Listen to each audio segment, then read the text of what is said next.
This UPDF ambulance is said to have been carrying the remains of the late Major General Paul Lokech, who died at his home in Chira today at around 7 a.m. And this is his home in Chira, where Major General Lokech met his death in the morning. Silence and people donned in black as a sign of mourning kept trickling into the highly guarded home at the top of the hill. The media was not allowed access to the residence. One of the officers manning security here, said to be a relative of the deceased, almost lost his cool and had refused Lokech's driver to park the UPDF car inside the deceased's residence.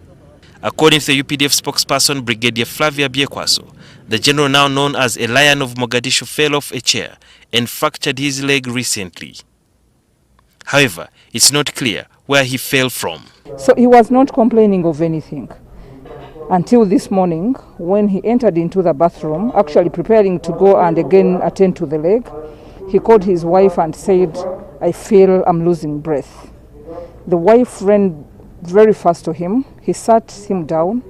They called in another person, I think was still a medical person. They tried to resuscitate him, but it failed. So he passed on while in the bathroom. Has he been having any history of any ailment, maybe something health-wise that he has been struggling with for over time? For the time I've known Major General Paul Lokech, I've never had. I don't know, perhaps whether the family has something else, but me personally, I had never had Major General Paul Lokech sick. I've always had him working. Major General Lokech has been instrumental in fighting criminality in the city and had asked for leave before his death. What gap does he leave in the force? I think it's a huge gap. Major General Paul Lokech has been a commander. He's been a staff officer. From his profile, you can say that he commanded in Somalia twice. He commanded in 2nd Division.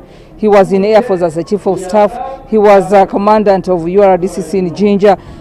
He's now been a Deputy IGP. You've seen, I think the work he's been doing is evident. I've heard the president earlier trying to say that, way in the past, where he was saying that the soldiers, especially the generals and others, should always take good care of themselves and also ensure that they are checked, do thorough checks oftenly.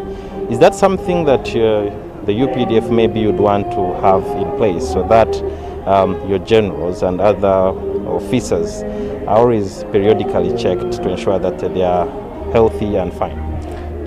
Yes, that is something we actually, after the president, and even before the president stated so, we have arrangement with Nakasero Hospital and other hospitals where we go, especially us who have reached our 50s. We usually go and do, well, I know they call it body count, whatever it is. So that facility is there. And actually, like you're saying, yes, we need to do it regularly.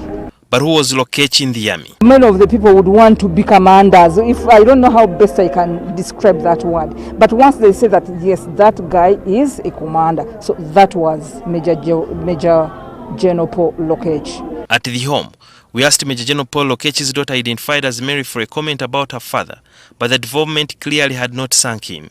Speaking on behalf of Prime Minister, Robin Anabanja described the late Lokech as a loyal servant of Uganda. He has been a genuine, a truthful and a hard-working officer. We have really made a big loss. For her part, Kitgumuman MP, Lilian Abba, also a close family friend, was among the last people from outside to speak to the former police chief, having talked to him last night at around 10:55 p.m. She said that although he was feeling tired, he was also full of life. He has been a man of the people. He loved the people. He loved humanity. He laid down his life on many occasions to save humanity. The country has lost a great personality.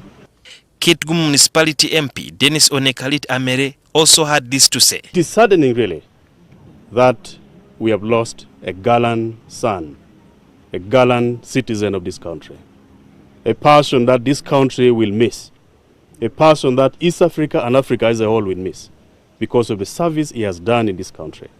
As the people of Acholi, as an area member of parliament in one of the constituencies in Acholi Kitgum Municipality, we have been talking a lot and asking ourselves, Why? The question of why. It has been tough. It's not clear when the journalists will be accorded access to the residence of the late Major General Paul Lokech, and we've been informed by the UPDS spokesperson that the burial arrangements will come later after the send-off of Lieutenant General Pecos Kutesa, who died on Wednesday and will be buried tomorrow. Sidiu Biarhanga, NTV, Chira.